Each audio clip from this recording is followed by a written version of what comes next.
Um fato sobre mim é que eu já fui cúmplice de um assassinato.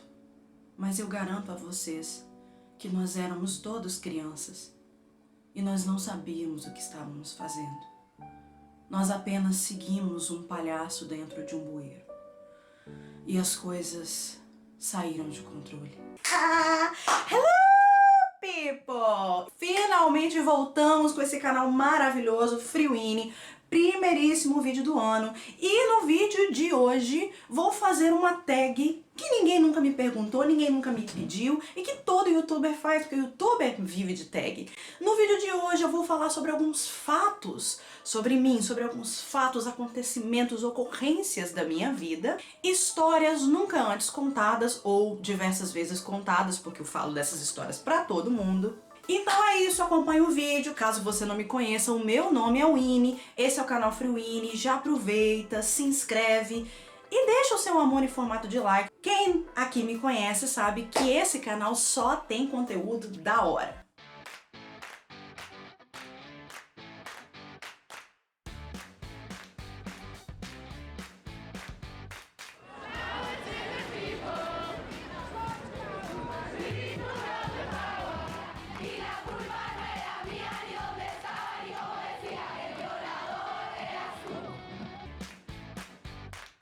Pra quem aí não sabe, quem não me conhece, eu sou de Minas Gerais, sou de Nanuque, uma região bem do Vale do Rio Mucuri, bem perto da Bahia, e vivi muitos anos, mais de uma década, 15 anos, no Espírito Santo. Então eu tenho influências, sotaques, influências alimentares de todos esses lugares, mas se tem uma coisa que tem a ver com a minha história, a minha ancestralidade mineira, é que eu adoro contar histórias. O mineiro geralmente é um excelente contador de causos, que às vezes são, assim, baseados num realismo fantástico, para não dizer que sejam mentiras, né? Mas às vezes são verdades. E aí, quando eu resolvi fazer uma tag fatos sobre mim, eu pensei, cara, não tem fatos sobre mim que ninguém quer saber fatos sobre mim. Ninguém tá interessado em saber que eu já fiz 4 tratamentos de canais, porque eu simplesmente não ligo pra cuidar dos meus dentes. Então eu resolvi contar histórias da minha infância, da minha adolescência, da minha fase adulta. Então segue aí.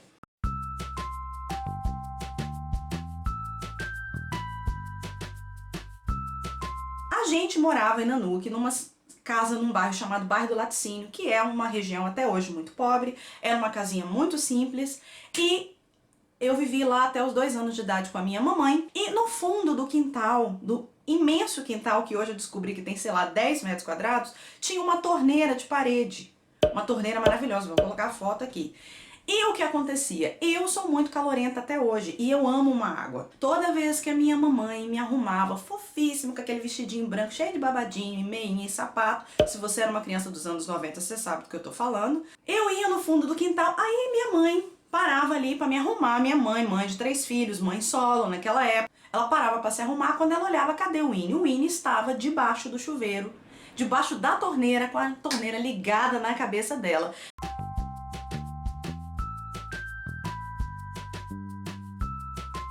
Esse que vai aparecer agora é Snoopy. A gente sempre teve cachorro lá em casa. Nós somos amantes de cachorro, não somos muito fãs de gatos.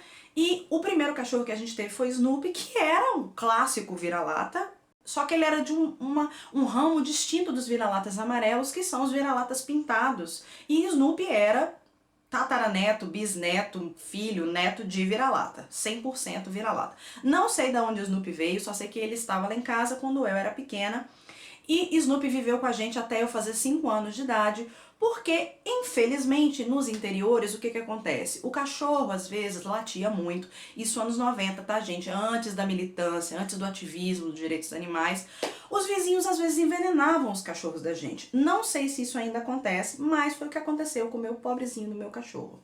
Minha mãe, naquela época, estava fazendo ensino médio, e o Snoopy saía do nosso portão para buscá-la na escola, porque a escola ficava do outro lado da rua, da casa da gente. E um dia minha mãe voltou pra casa e infelizmente o Snoopy não estava lá. Quando ela entrou, ele estava deitadinho no portão, com a linguinha toda roxa, e ele tinha sido envenenado. A gente chama na nossa região que alguém deu bola pra ele. Bola é o veneninho de rato, né, o que botaram pra carninha. Me lembro dessa situação vivamente até hoje, lembro do Snoopy morto, lembro do enterro que a gente fez no quintal, lembro que a nossa família ficou devastada, minha mãe, meu pai, minha irmã, porque era um cachorro adorável, como todo vira-lata, né? E você aí que tá me assistindo, se você foi o responsável, sabe que você será punido pela lei divina, já que não foi punido pela lei dos homens. E essa é uma lição que eu gostaria de falar pra vocês, que a gente tem que agradecer, porque as pessoas falam que as coisas têm piorado, mas as coisas têm melhorado, porque hoje a gente tem leis pra proteger os nossos animaizinhos. Porque obviamente a minha família sabia que foi um dos vizinhos que fez aquilo, mas não tinha uma lei pra proteger. Hoje um vizinho que faz um negócio desse vai preso, né? Mas enfim, é uma lembrança que eu tenho de infância, uma das minhas primeiras lembranças, e realmente é uma lembrança muito triste. Depois nós tivemos o Snoopy 2, e a gente tem esse hábito de colocar nomes nos cachorros repetidos.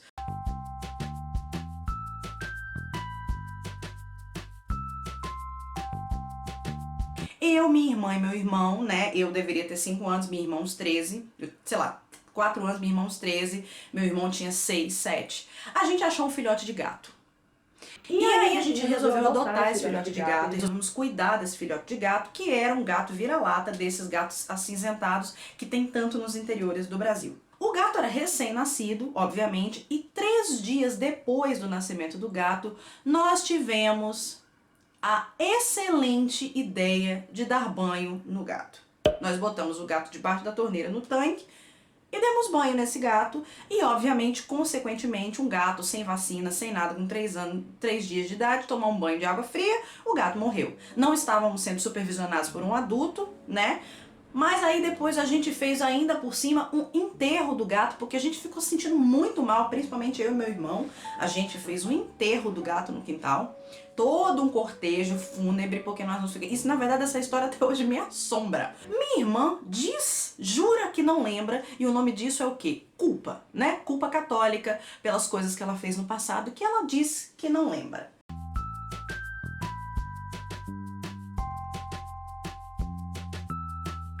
E essa é outra história que eu vou chamar a Luísa Mel pra mim mesma. Nós tivemos um outro cachorro depois do Snoopy 2, o nome dele era Spike. O Spike vou botar na foto, ele era um pinche, pretinho, compridinho, igual uma falda, só que com personalidades distintas, porque o Spike era o pinche 50% tremedeira, 50% ódio mortal, exceto da minha mãe, porque a minha mãe ele amava, e ele tinha uma relação de ódio mortal da gente, né? E principalmente quando a gente chegava perto dele, ele estava perto, então ele era praticamente um enviado do Satanás para proteger a minha mãe. Nós nos mudamos para uma cidade chamada... Isso foi em Jaguaré? Jaguaré. Foi a primeira vez que a gente não morou numa casa e a gente foi morar num apartamento que tinha, sei lá, seus 2 andares aí do chão. E aí eu tinha uma ideia, assim, porque eu era uma criança de interior que de repente estava indo para um apartamento, gente. Aí o que acontece? Aí você pega toda essa energia e concentra no quê? Nas coisas erradas. Aí você faz a conta. Você tem um cachorro pinche, que não pesa nem 3 quilos, uma casa de 3 andares. O que você acha que a gente vai fazer? A gente vai fazer o quê? Um elevador de cachorro. Eu montei um elevador de cachorro que era feito de uma cesta, né, fechada, porque obviamente eu entendia que se eu colocasse a cesta besta, o Spike podia pular lá de dentro, coisa que jamais ele iria fazer, porque se tem uma coisa que cachorro pinche tem é medo de altura, e eu pegava esse sujeito, esse pobre coitado desse cachorro sofrido, judiado, arregaçado, né, e botava o cachorro dentro desse dispositivo que eu inventava e ficava pra cima e pra baixo com ele o dia inteiro. E o cachorro, eu acho que Spike deve ter morrido de trauma, cara. Obviamente Spike morreu muitos anos depois, mas ele deve ter morrido de trauma. Até hoje ele deveria lembrar de mim no final da vida e tremer.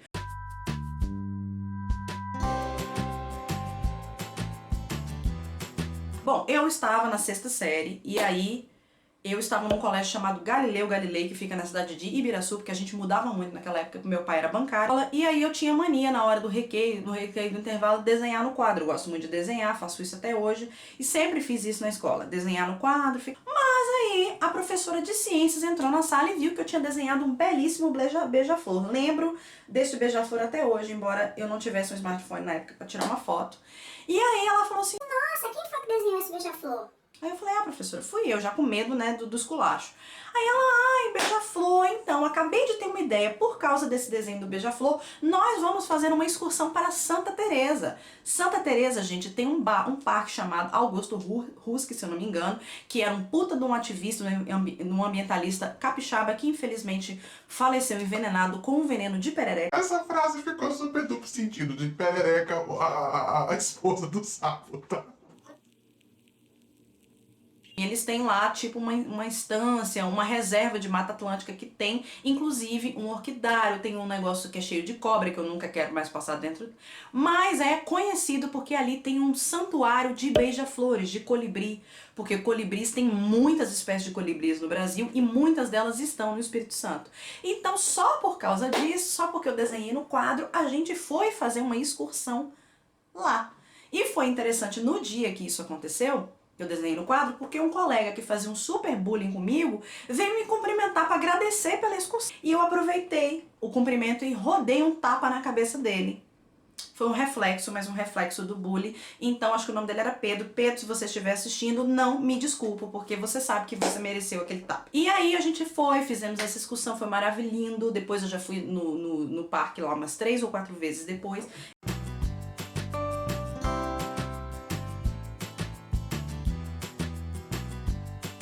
Essa próxima história, ela é uma história da minha primeira experiência com machismo cru da minha vida, principalmente com o machismo, o sexismo internalizado em algumas mulheres. Eu estava em Aracruz, tinha 13 anos, fui dormir na casa de uma amiga que meu pai conhecia. Na verdade, ela era prima de uma amiga do meu pai conhecia a mãe dela, e eu fui dormir na casa dessa mulher porque ela fez uma festa do pijama e chamou uma porrada de menino pra dentro dessa casa. Ela chamou os amigos do filho, chamou as amigas da filha, que eu estava incluída lá. E aí, 13 anos, né, 12, 13 anos, a gente tá, a quinta série, sexta série, vocês sabem que a mente tá começando a perceber coisas do mundo, ninguém faz nada nessa época, mas todo mundo tem uma mente muito poluída, né? E aí, meio que a gente conseguia se juntar, ficava o grupo do menino e das meninas, porque a gente ainda estava naquela fase De meninas, meninos, Aí, em determinado momento, ela separou a gente no grupo, botou os meninos na sala e a gente no quarto pra brincar de boneca, ficava lendo revista Capricho, sei lá o que a gente tava fazendo. E eu saí pra ir no banheiro. Quando eu saí pra ir no banheiro, eu fui pra sala, que eu não sabia o negócio da casa dela. Ela quase me pegou pelo braço e me colocou pra cá e falou assim: O que você tá indo fazer aí? você tá se metendo em conversa de menino? Você sabe que menino conversa putaria. Isso não é assunto pra menina, que não sei o que não sei o que. Coitada cega, né? Porque ela achou que a filha dela não tinha nenhuma maldade na cabeça. Aí me colocou de volta. Mais tarde, assistindo Celebridade, sei lá porquê, eu raramente assistia a novela das 8, porque a senhora já tava dormindo, mas eu tava assistindo Celebridade. Foi no ano de Celebridade, porque eu sou velha, kakura, né? E aí eu até comentei alguma coisa sobre a personagem da Laura, né? Que era uma personagem que usava os homens e tal, ainda naquele estereótipo da vilã que a Globo sempre tem, e eu acho que, espero que tenha acabado, né? Da vilã que usa os homens a seu favor. Cara, ela deu um show de machismo, que menina não podia sair daquilo, que tudo era coisa de menino, que não sei o quê. E ela me deu um show de machismo. Foi a primeira vez na vida que eu tive essa presença de machismo.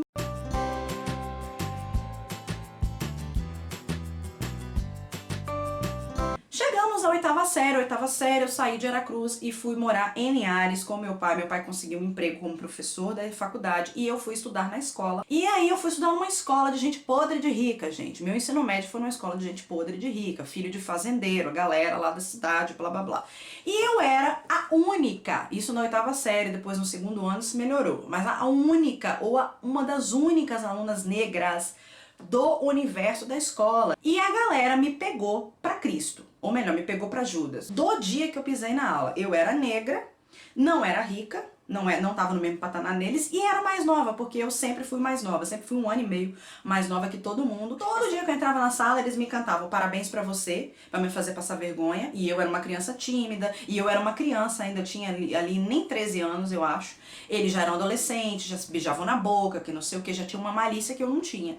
E eles cantavam pra mim a música tira a calça jeans, bota o fio dental, morena você é tão sensual. Se você era vivo nos anos 90, essa era uma música que eu acho que era do Raça Negra. E eles cantavam aquilo até o meu ser sair do corpo. E eu aprendi na minha vida ao longo de anos convivendo com bullying, que a melhor forma de você responder ao bullying é ignorar. E depois de um tempo a galera para, depois de um tempo eles pararam, mas foi muito difícil essa época, porque tudo me pegavam pra Judas. Mas foi um período muito desagradável e eu tenho um ódio mortal dessa música até hoje.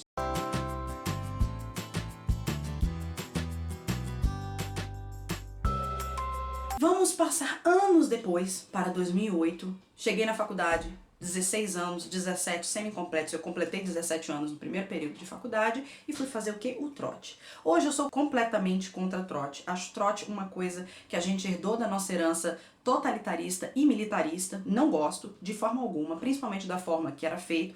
Já não gostava, mas eu fui uma menina do interior, caí dentro de uma federal, gente. Aí, 16 anos, 17, fui participar do trote, que era desgraça, uma podreira, né? Você tinha que mergulhar na lama, a galera jogava uva e farinha em você e blá blá blá, e depois eles te vestiam com uma fantasia. Deixa eu explicar. Depois de toda a sujeira, de mergulhar no lixo, de jogar farinha, eles vestiam você numa fantasia e você ia pro sinal pedir dinheiro pra pagar pela calorada.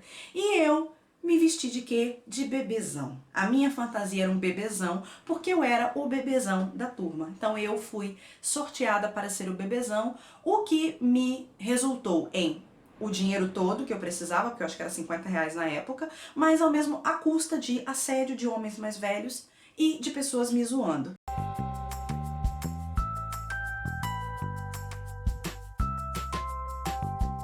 Fiona, pra quem não sabe, é a ingratinha de uma cachorra pinche que eu tive durante 11 anos e que esse ano ela resolveu fugir. Estamos à busca dela há meses, estamos procurando essa cachorra, mas infelizmente ela fugiu.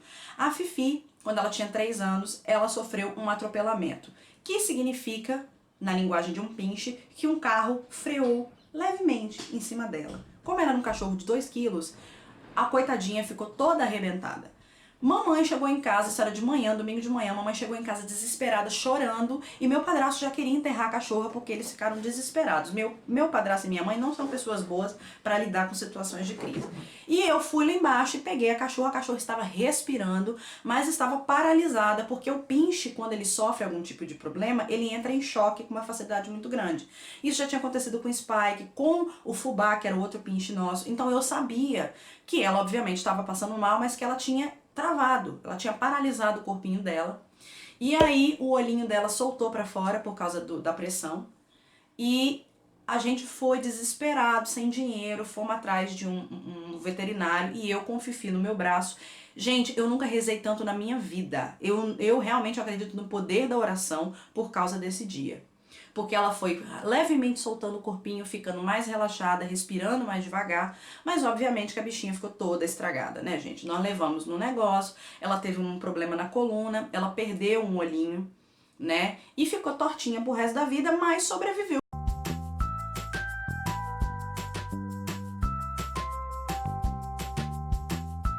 Se você me segue aqui desde o início do canal, obviamente você sabe quem é Mafalda. Mafalda é meu cachorrinho pinche preto maravilhoso, que eu tô morrendo de saudade. Meu bebê, mais conhecida nas plagras como Faldinha. Mas Mafalda não é a minha primeira Mafalda. Em dezembro de 2012, eu estava fazendo iniciação científica na UFES, na faculdade. E um dia eu estava ali, já no final do semestre, andando por ali resolvendo umas coisas, quando eu voltei ao LPP, que era o Laboratório de Pesquisa e Projeto, de que eu participei da UFES, lá da arquitetura, e eles estavam com essa cachorrinha que eles tinham achado, uma cachorrinha recém-nascida, tinha no máximo 15 dias de vida, cheia de verme, tadinha, cheia de pulga, e eles estavam desesperados porque eles não tinham pra quem doar. Então eu liguei pra mãe e falei, mãe, deixa eu te falar, posso levar a cachorra pra casa? A mãe falou, ah filha, pode. A gente já tinha Fubá na época, já tinha Fiona, onde come 2, come 3, né? Hoje, onde come 2, come 5. Porque agora a gente tem 5 ou 6. 5. Mafalda, levamos Mafalda pra casa e eu chamei ela de Mafalda porque eu sou louca pela Mafalda, o desenho, Mafalda sensatíssima, fada sensata. Botei o nome dela de Mafalda porque ela tinha cara de Mafalda. Contudo, infelizmente, algumas semanas depois, a Faldinha, isso foi no Réveillon, lembro disso, clareza, Réveillon de 2011 para 2012, a Faldinha, infelizmente, não resistiu. E eu fiquei com ódio mortal dessa história. E aí minha mãe viajou pra casa da mãe da sogra dela, que fica no interior de Minas Gerais, bem no interiorzão, na roça. E eles voltaram de lá e trouxeram a minha Mafalda, a Faldinha pretinha, e no início eu não queria ela, eu rejeitei a bichinha, porque eu estava revoltada que a outra cachorra tinha morrido. Mas a Mafalda conquistou o meu coração, como ela conquista o coração de todo mundo, porque ela é maravilhosa. Mas enfim, é a história dela, então Mafalda na verdade é Mafalda 2, assim como eu tive Snoopy 2.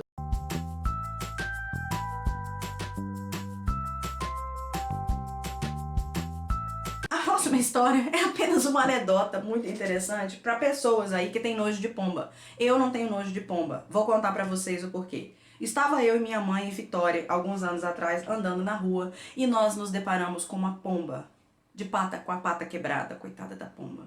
E o que a gente fez? A gente passou por essa pomba e a gente abandonou? Não, Luísa Mel.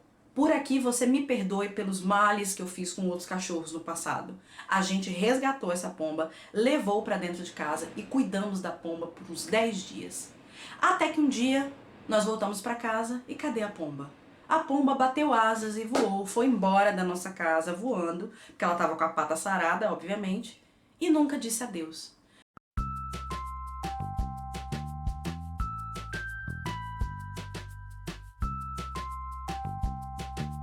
Essa próxima história é a mais de realismo fantástico, gente. Isso foi em 2016, eu estava fazendo mestrado, estava ainda morando na casa da minha mãe. E uma coisa que muita gente não sabe é que eu sou apaixonada por qualquer coisa que tenha a ver com alienígena.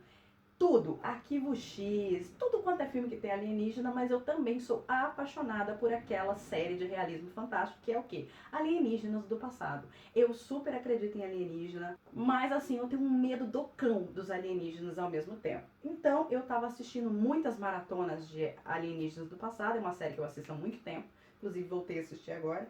E aí, assistindo muito, de vez em quando eu fazia umas maratonas e tal.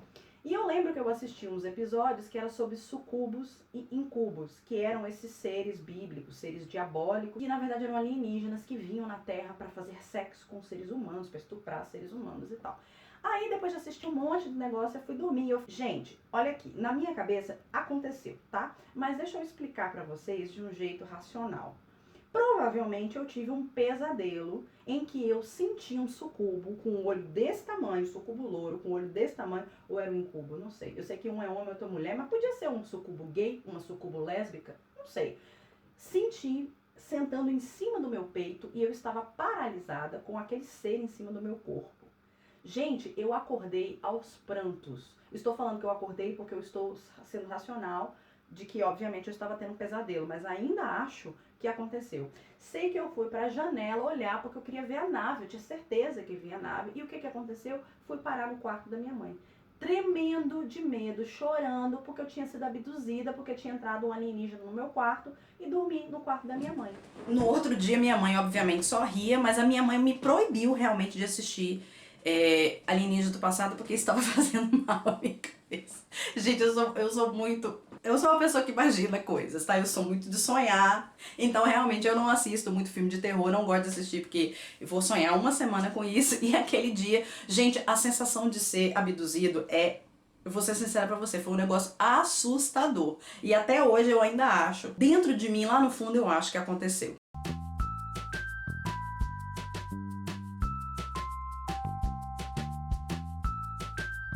Eu cheguei no Rio em 2017, fui morar numa pensão, uma república em Olaria. E aí, em 2018, eu me mudei para uma casa na Tijuca. No finalzinho de 2017, eu fui para essa casa da Tijuca para visitá-la.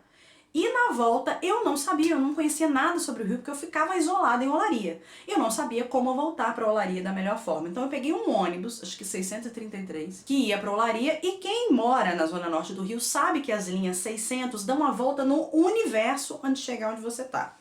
Isso era um sábado, 7 horas da noite. Tava um engarrafamento, um monstro, e eu fiquei presa nesse engarrafamento, sem brincadeira, 3 horas e meia dentro de um ônibus.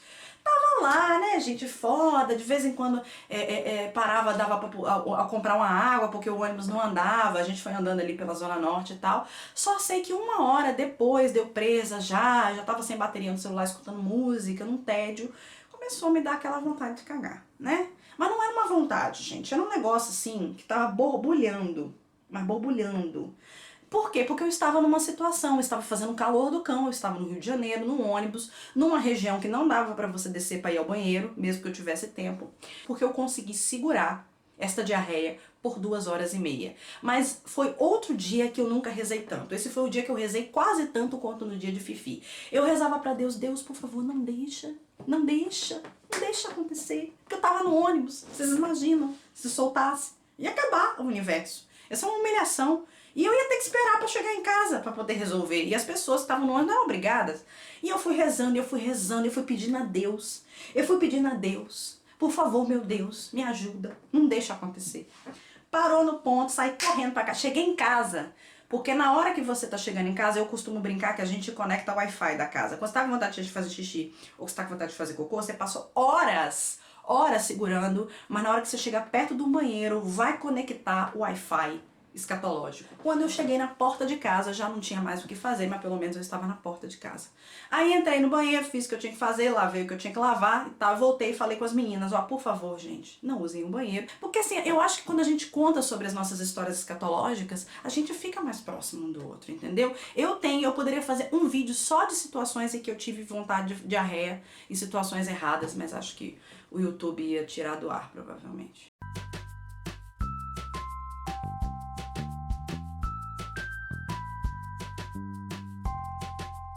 Uma atração por achar cachorros abandonados em casa, em caixas, né? Isso aconteceu com a Mafalda, aconteceu com o Norberto e recentemente a minha sobrinha achou uma cachorra chamada Tempestade que foi achada numa caixa. E obviamente que esses cachorros, por serem cachorros resilientes que sobreviveram à morte, eles crescem e se tornam os demônios, que é o caso do Norberto e da Tempestade, né? A Mafalda infelizmente não chegou à fase adulta, mas o Norberto e a Tempestade tem um demônio encarnado no corpo, porque é muita resiliência, né, gente? Sobreviveu ao abandono.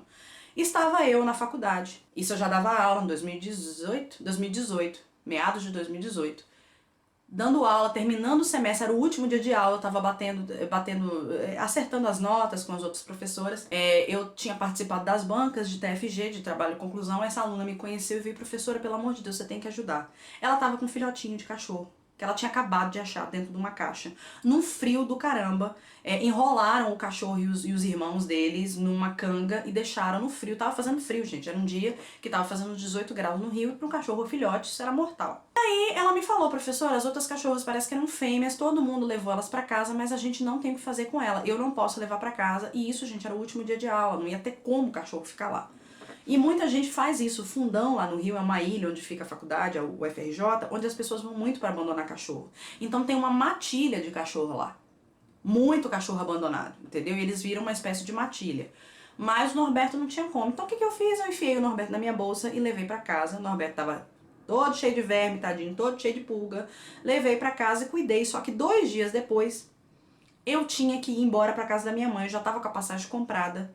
E aí eu tentei procurar como é que você levava o cachorro. Antigamente você conseguia levar cachorro no ônibus sem ter que pagar. Hoje você tem que comprar uma segunda cadeira. Eu não tinha como fazer isso, não tinha dinheiro, o ônibus estava lotado. O que que eu fiz, gente? Dopei Norberto, um Dramin, botei dentro da minha bolsa e levei no ônibus. E se as autoridades assistirem esse vídeo, provavelmente vou ser presa, pagar multa pelo que eu fiz. Mas fiz isso, levei o Norberto comigo em cima, não obviamente no bagageiro. O problema é que o Norberto já tinha o espírito de Satanás dentro dele e o Dramin não fez efeito algum. Ele passou a noite toda miando, que o cachorro filhote ele não late, ele mia, né? Dá umas miadas. E fez cocô no chão, aí eu tive que levar ele lá no banheiro pra fazer xixi. Foi uma desgraça. Sei que eu cheguei em Vitória e levei ele pra casa e hoje ele está lindo, maravilhoso, correndo no quintal da minha mãe.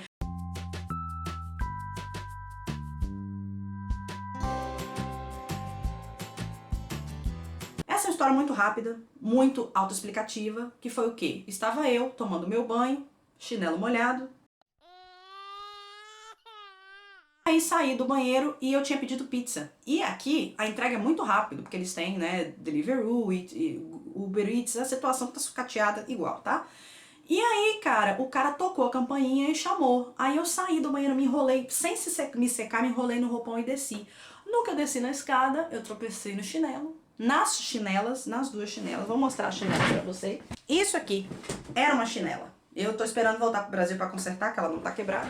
Mas pra vocês terem uma ideia do que aconteceu, que me agarrei no balaústre, quebrei o balaústre da escada, bati a cabeça, saí derrapando até lá embaixo.